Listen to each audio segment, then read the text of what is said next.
ำลังทหารวะคอยเจ้าจามมา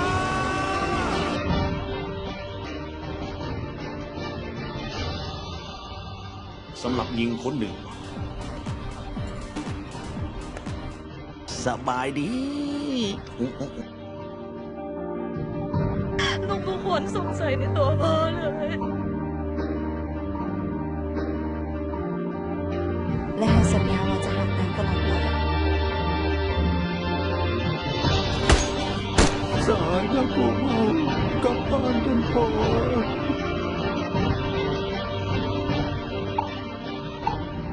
โคสวนนายพลตีกอพันทหารทักษาการนักบินสุโขของเราจางชายสิง